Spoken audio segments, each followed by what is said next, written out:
Semua berawal dari sini, memasuki era tahun 1960-an.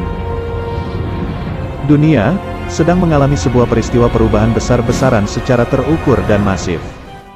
Khususnya di Indonesia, yang mana Indonesia pada saat itu mengalami kondisi ekonomi yang terus memburuk, beban terlalu berat untuk dipikul oleh sebuah negara yang baru berdiri, belum lagi mulai membludaknya penduduk, serta kekacauan dan pemberontakan yang terjadi pada era tersebut. Dan juga adanya berbagai pergolakan, peperangan dan konflik, yang mulai memanas di berbagai belahan dunia. Resesi serta dekandensi moral merebak di mana-mana. Disinilah fase awal persiapan riset perubahan dunia, untuk mentapaki tujuan era modernisasi secara global.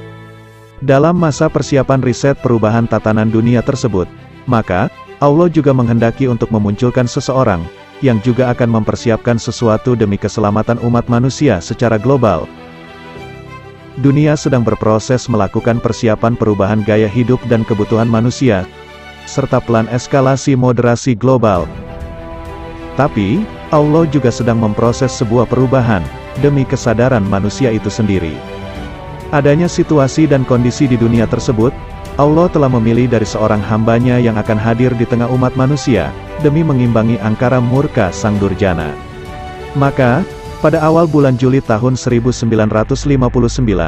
Hadratul Mukarrom Romo Kiai Haji Abdul Majid Maruf, pengasuh pesantren Kedunglo, Kediri, menerima sebuah alamat goib, dalam keadaan terjaga dan sadar, dan bukan dalam keadaan bermimpi. Maksud dan isi alamat goib tersebut, adalah supaya ikut berjuang memperbaiki mental masyarakat lewat jalan rohani, batiniyah atau spiritual. Sesudah menerima alamat goib tersebut, beliau sangat prihatin, kemudian mencurahkan dan memusatkan kekuatan batiniyah, bermujahadah, bermunajat, dan terus mendekatkan diri kepada Allah, memohon bagi kesejahteraan umat masyarakat, terutama perbaikan mental, akhlak dan kesadaran kepada Allah wa Rasulihi Sallallahu Alaihi Wasallam. Doa-doa dan amalan yang beliau perbanyak untuk memenuhi maksud alamat goib tersebut adalah doa solawat. Dan hampir di semua waktu, beliau gunakan untuk membaca solawat. Dengan penuh ketekunan dan prihatin yang sangat mendalam, beliau tidak henti-hentinya bermujahadah dan melakukan berbagai riyadoh-riyadoh, seperti puasa sunnah dan sebagainya, demi melaksanakan maksud alamat goib tersebut. Dan tidak seorang pun dari keluarga beliau yang mengetahui, bahwa beliau sedang melaksanakan suatu tugas yang sangat berat, karena, tugas yang harus dilaksanakan bukan untuk kepentingan pribadi atau keluarga beliau, tetapi untuk kepentingan umat dan masyarakat, untuk kepentingan perbaikan mental dan akhlak umat manusia yang beraneka warna tabiat dan perilakunya. 4 tahun kemudian, setelah melakukan berbagai macam riyadoh, dan munajat dengan penuh kesungguhan bagi keselamatan umat manusia, pada awal tahun 1963, beliau menerima alamat goib atau ihwal hisi lagi, seperti yang beliau terima pada tahun 1959.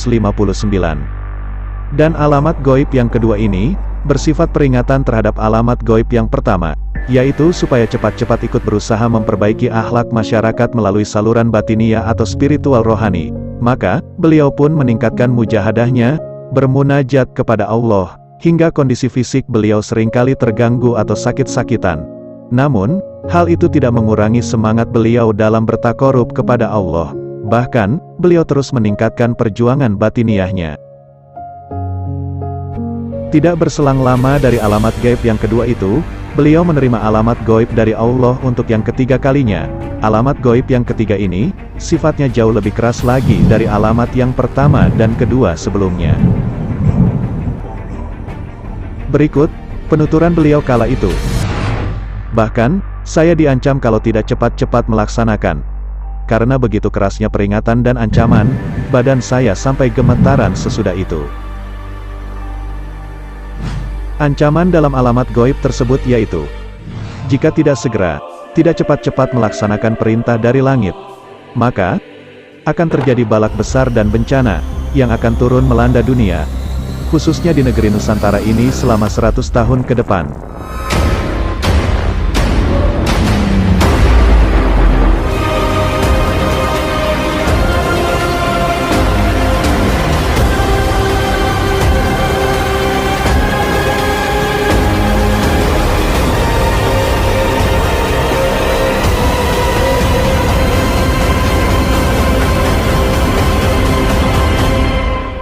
Tidak cukup hanya di situ, tapi otoritas kedudukan derajat serta fadol wahidiyah akan dicopot dan diberikan kepada orang lain di negara yang lainnya, melalui proses waktu yang panjang.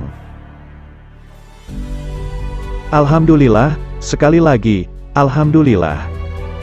Berkat karunia dan Rahman Rahim Sang Pencipta, dan berkat kasih sayang serta syafaat dari beliau Rasulullah Shallallahu Alaihi Wasallam, serta berkat kasih sayang, rintihan dan sifat rahmatan lil alamin dari beliau mualif sholawat wahidiyah, maka Allah menunda segala balak yang telah disiapkan demi hamba pilihannya yang telah meminta kesempatan waktu, demi memperjuangi nasib umat manusia, dan seluruh makhluk jamial alamin.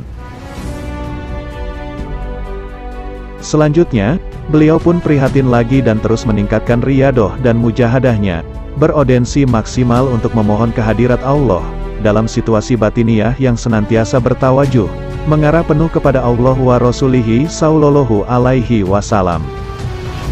Maka dengan izin Allah, beliau akhirnya menyusun suatu doa solawat.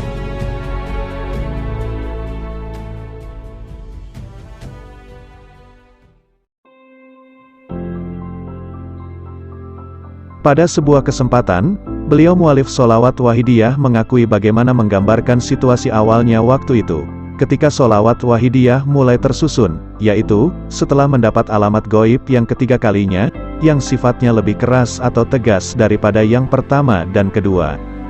Pada kesempatan itu, beliau mualif sholawat wahidiyah berkata, "Lantas, saya membuat coretan.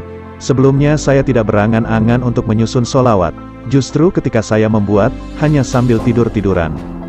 Pengakuan beliau di depan umum tersebut, dikarenakan beliau menutupi sesuatu yang sebenarnya terjadi secara hakiki, karena sikap tawadu beliau, dan beliau tidak mau memperlihatkan terang-terangan bahwa beliau dihadiri langsung oleh Sayyidul Wujud, beliau Rasulullah Shallallahu Alaihi Wasallam, kecuali kepada orang tertentu pada waktu itu.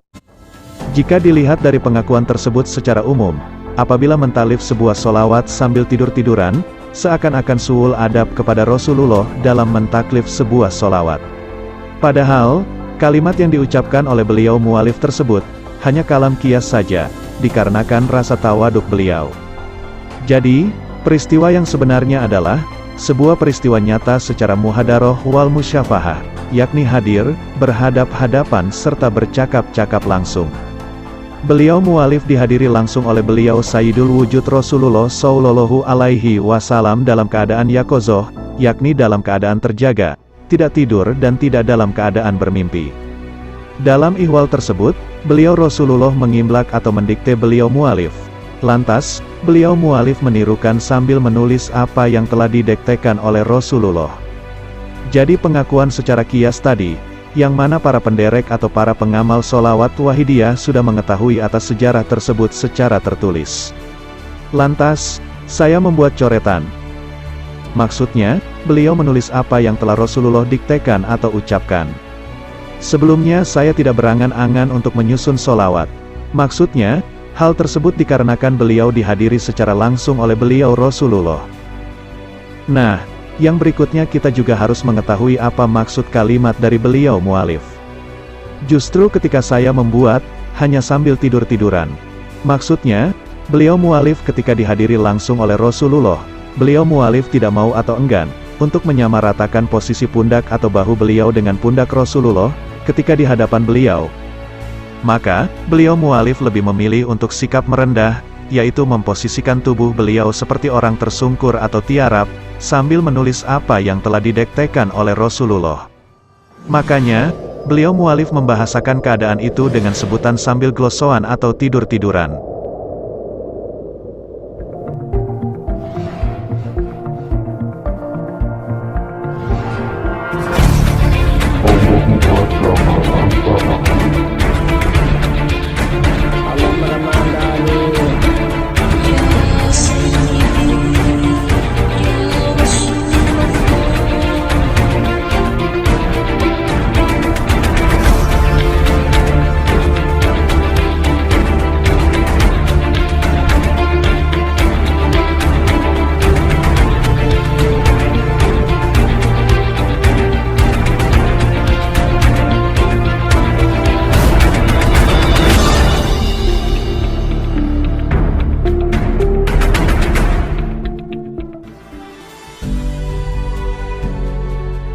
Sejauh itulah keagungan sifat beliau mualif Sholawat Wahidiyah, sosok tokoh agung yang tidak pernah menampakkan akan kebesarannya, meskipun beliau rela untuk difitnah, dihujat dan dibenci. Tapi, beliau mualif dengan penuh rasa kesabaran dan kasih sayangnya, beliau tetap selalu mendoakan kebaikan atas siapapun. Inilah jiwa Muhammad Rasulullah, yang rahmatan lil alamin. Inilah, sang kekasih Tuhan, sang penyelamat umat manusia akhir zaman, sang pembawa kedamaian serta keberkahan bagi seluruh makhluk jamial alamin. Sang kekasih Nabi, jantung hati Nabi, yang selalu dirindukan oleh Nabi. Sesuai hadis Nabi, sungguh, aku rindu dengan kekasihku, yaitu suatu kaum yang datang sepeninggalku. Mereka beriman padaku, padahal mereka semua tidak pernah bertemu denganku. Mereka membenarkan diriku, tanpa pernah menyaksikan diriku. Mereka menemui tulisan dan beriman kepadaku. Mereka mengamalkan apa-apa yang ada dalam tulisan itu. Mereka membelaku seperti kamu membelaku. Demi Allah, aku sangat ingin berjumpa dengan para kekasihku itu. Hadis riwayat Imam Ahmad dan Sahih Muslim. Ketika Rasulullah baru saja dilahirkan, beliau langsung seperti posisi bersujud, lalu mengangkat kepalanya menatap langit, seakan-akan bicara, "Ya Tuhanku, umati, umati." Begitu pula ketika wafatnya, beliau memanggil, "Umati, umati." Begitu juga ketika Rasulullah dibangkitkan pertama kali dari alam kubur, beliau pun juga memanggil, "Umati, umati." Dan kita semua selalu dipanggil-panggil oleh beliau Rasul. Maka, sudah sepantasnya pula kita harus menjawab atas panggilan beliau, dengan jawaban kalimat nida. Ya Sayyidi, Ya Rasulullah. Itulah sebuah peristiwa alamat goib yang dialami oleh beliau mualif dalam sebuah tugas besar, untuk cepat-cepat mengangkat umat manusia jamial alamin.